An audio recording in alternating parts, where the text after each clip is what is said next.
All right, let's dive into some Today I Fucked Up, those moments we all have, where things go hilariously wrong. TIFU, as we call it online. Exactly, Kifu, and we've got a whole bunch of stories from Reddit, stuff that'll make you laugh, cringe, and maybe even feel a bit better about your own screw-ups. It's amazing, isn't it, how we're drawn to these tales of mishaps? Yeah, it's like, thank goodness I didn't do that kind of thing. Exactly. There's almost a cathartic element to it. Totally, like a collective phew moment.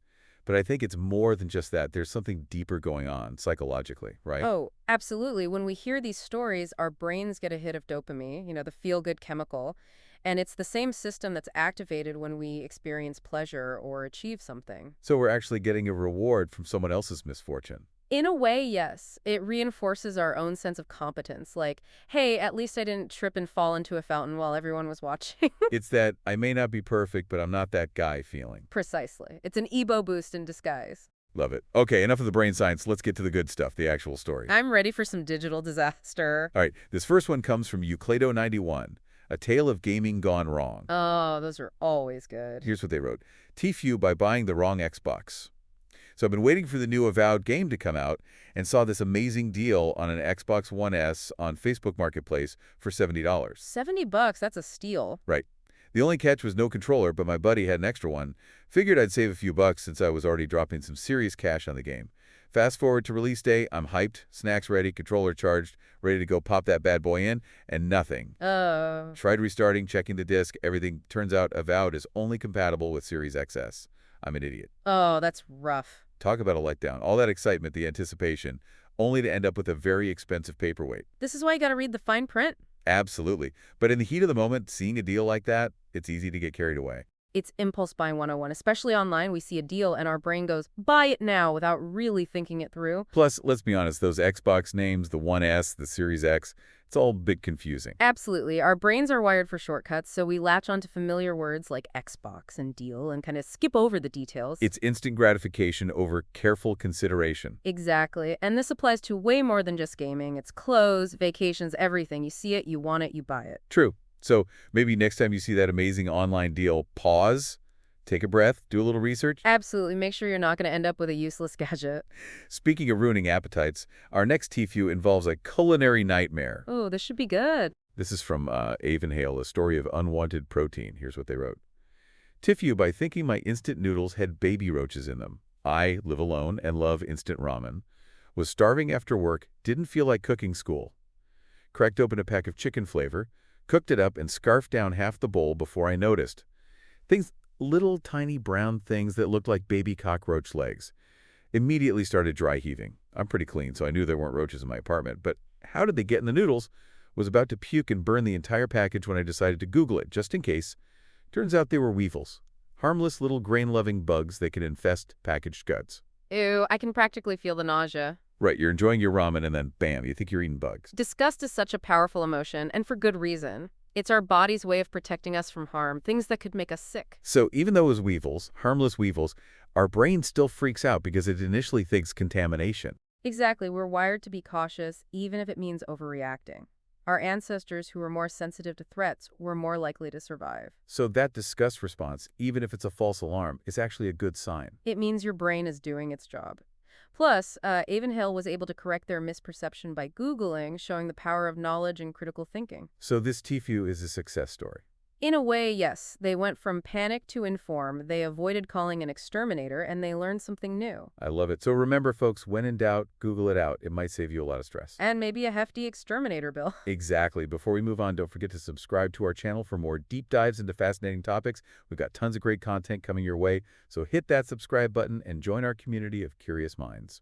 And hit that notification bell so you don't miss out on our latest episodes. All right, back to the TIFU marathon. Our next story delves into the world of dating disasters, societal pressures, the perils of dating apps, and overly enthusiastic matchmakers. Oh boy, this sounds juicy. This one comes from You Bandicoot 7512, a 29-year-old woman who works with some very determined matchmakers. Always fun. Here's what she wrote. TIFU by telling my coworkers why I'm not dating. It's Valentine's Day next week, and my coworkers, mostly female, have been on my case about finding a date. I'm 29 and the only single one in the office.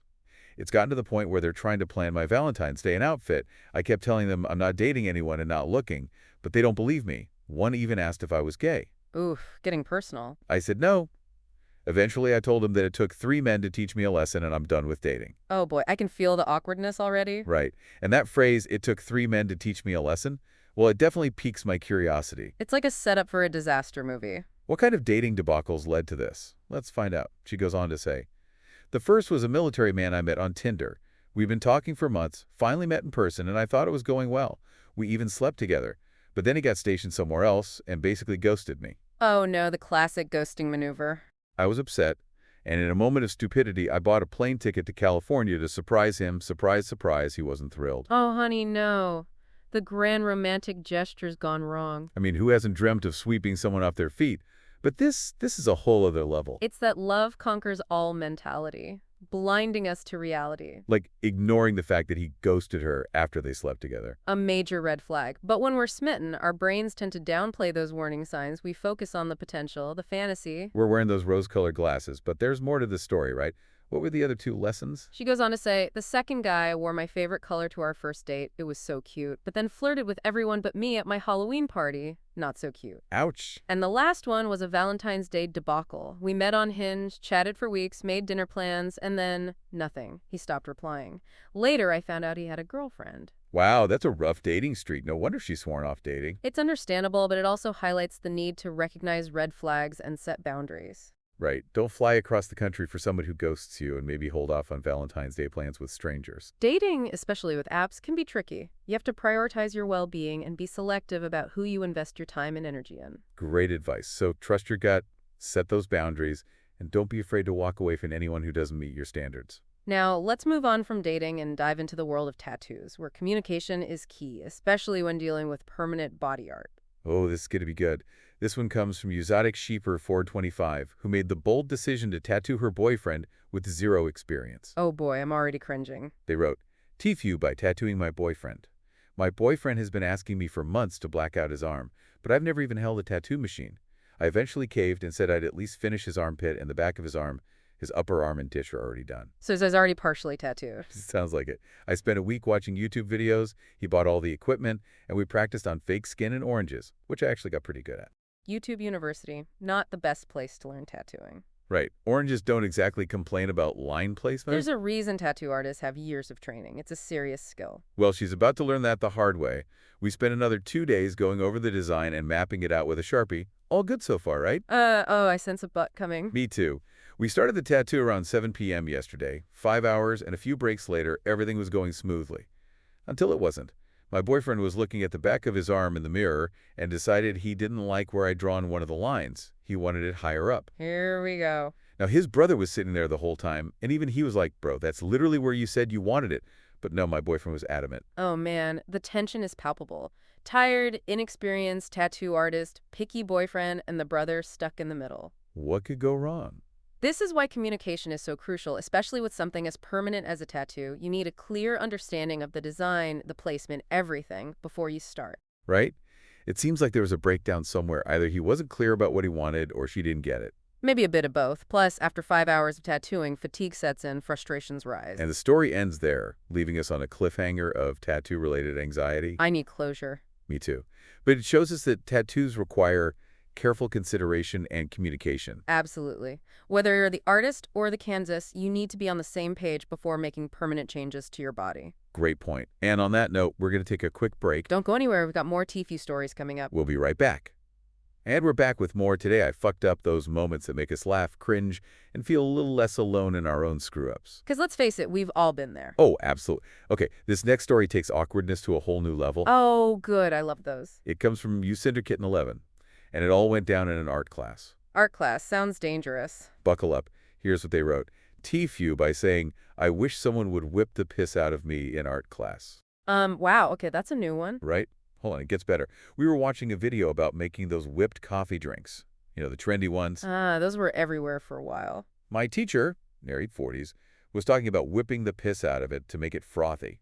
For some reason, I pictured myself as a tiny coffee cup getting my brain whipped into shape by a mini whisk. Okay, I kind of see it. And for some God-forsaken reason, I decided to share that thought with the class out loud. Oh no, I can feel the secondhand embarrassment creeping in. Right. It's like that moment when you realize you shouldn't have said that, but it's already out there. The ultimate foot and mouth situation. Oh, and did I mention it was big one of my period and I've been struggling mentally and use humor to cope? Yeah. Oh, honey, it's a recipe for disaster. Hormones, anxiety, and a misplaced sense of humor. It really is like they probably thought they were being funny or relatable, but in reality, Yeah, not so much. it highlights how internal struggles can sometimes make us lose sight of social cues, you know? Totally. It's like our inner monologue is blasting on a loudspeaker and we forget to filter it. And in a classroom setting, that can lead to some major awkwardness for everyone. Big time.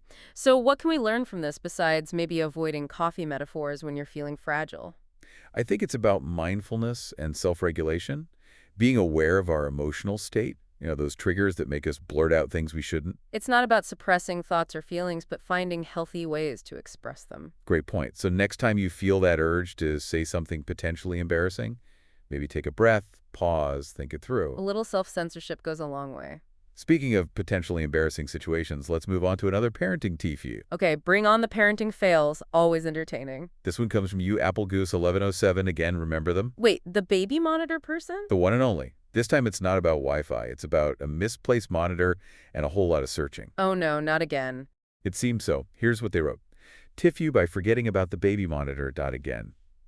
So remember that time I forgot to reconnect the baby monitor to the new Wi-Fi and my 3-year-old was sitting in puke for 45 minutes? Yep, well, I did it again. Oh my God, not twice. This time it wasn't the Wi-Fi. I thought I'd put the monitor back on the shelf after cleaning it, but I guess I set it down somewhere else.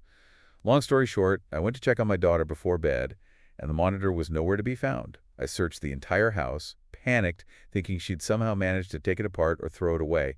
Finally, I found it in the laundry basket. Apparently, I tossed it in there with a pile of dirty clothes. I can picture the scene, the frantic searching, the relief when they finally found it. Right.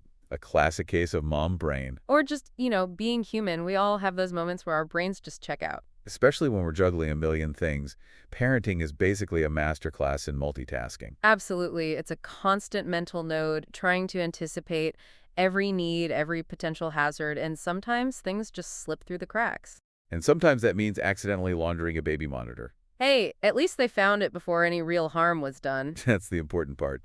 But it's also a good reminder to be kind to ourselves. Totally. We all make mistakes, and beating ourselves up about it just adds to the stress. So to all the parents out there, remember to cut yourself some slack. You're doing great, even with the occasional brain fart. Embrace those moments of imperfection, laugh at yourself, and know that you're not alone in this crazy parenting adventure. Well said. Okay, let's shift gears from parenting to awkward encounters. This one involves mistaken identity and a very uncomfortable car ride. Oh, I love a good mistaken identity story. This one comes from you, SpaceWarp69. They wrote, TIFU by getting in the wrong car and being driven to a different state. I'm a 23-year-old female visiting family in another country. Setting the scene. I don't speak the language and rely on my aunt to translate. My cousin was supposed to take me to the airport, but he had to work. He told his friend to pick me up instead. Okay, recipe for disaster, language barrier, unfamiliar place, relying on someone else's friend. Right. It's already getting tense. When it was time to leave, I saw a car similar to my cousin's pull-up. The driver rolled down the window and gestured for me to get in. I thought it was my cousin's friend, so I hopped in, said hi, and we took off. Oh boy, here we go. I know, right? It's easy to see how someone could make that mistake. Absolutely. Our brains are wired to see patterns, make assumptions based on limited information. And in a new place, where you don't speak the language, it's even easier to misinterpret things. Your brain just tries to fill in the gaps, make a coherent story. Exactly. We were driving for about an hour when I realized we were going in the wrong direction. I tried to ask the driver where we were going, but he didn't understand me. He just kept smiling and nodding. I was starting to freak out. Oh man, that sinking feeling in your stomach when you realize you're in the wrong car, going who knows where, and you can't even communicate. The stuff of nightmares. It's that loss of control, the uncertainty that triggers our deepest fears. Our brains crave predictability, safety, and when those are threatened, we panic. Makes sense. I finally managed to get the driver to stop at a gas station. I ran inside and frantically gestured to the cashier, pointing at my phone with a picture of the airport and making airplane noises. Using all the tools at her disposal. The cashier thankfully understood and called the police. Thank goodness for kind strangers. Even with a language barrier, she managed to get help. It shows the power of nonverbal communication. Sometimes actions speak louder than words. Especially in those high-stress situations, but the story ends there, leaving us hanging. No. Did she make her flight? We may never know, but it highlights the importance of being prepared, especially when traveling abroad. Definitely. Learning basic phrases, having backup plans, being aware of your surroundings. Even if things go wrong, there are resources available to help you navigate those challenges. Great point. And with that, we're going to take a quick break and be right back with our final TIFU story. Welcome back to the deep dive, and we've saved the best TIFU for last. This one's a roller coaster of cringe and heartwarming moments, all wrapped up in one. Oh, I love those kinds of stories. Lay it on me. This comes from 9116, and it's about a secret crush and a very unfortunate text message mishap. Oh, those are always good. Let's hear it. So 9116 had been crushing on this person for months. They'd been texting, joking around, maybe even flirting, but it was always a bit unclear, you know? The classic, are they flirting or just being friendly dilemma? Exactly. And with texting, it's so easy to read into things, especially when you're already crushing. Oh, absolutely. Texting can be a minefield of misinterpretations. You miss all those subtle cues, facial expressions, tone of voice. Like your brain fills in the blanks with what you want to hear. Totally wishful thinking at its finest. Well, after weeks of agonizing, 9116 decided to confess their feelings. They wrote this heartfelt message, poured their heart out, and sent it to the wrong person. Oh no, the dreaded wrong recipient. That's a universal fear. I know, right? But it gets worse. The recipient wasn't just any wrong person.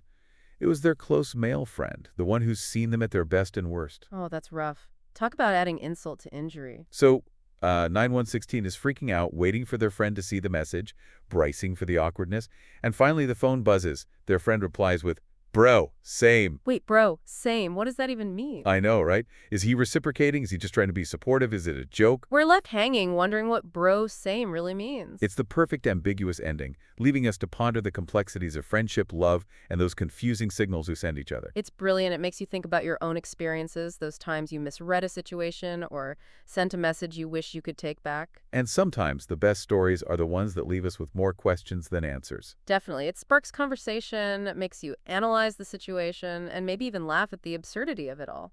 Well, that wraps up our deep dive into Today I Fucked Up. We've had gaming fails, food fiascos, dating disasters, awkward moments, and parenting mishaps. We've laughed, cringed, and hopefully learned a thing or two about ourselves along the way. It's been a reminder that we're all human, we all make mistakes, and that's okay. In fact, it's those imperfections that make us relatable, connect us to each other. Absolutely. So next time you have your own TIFU moment, embrace it, find the humor in it, and remember you're not alone. And hey, if you're feeling brave, share your story with the world. You might just make someone else feel a little less alone in their own screw-ups. Thanks for joining us on the deep dive, and don't forget to subscribe to our channel for more explorations of fascinating and relatable topics. We'll see you next time.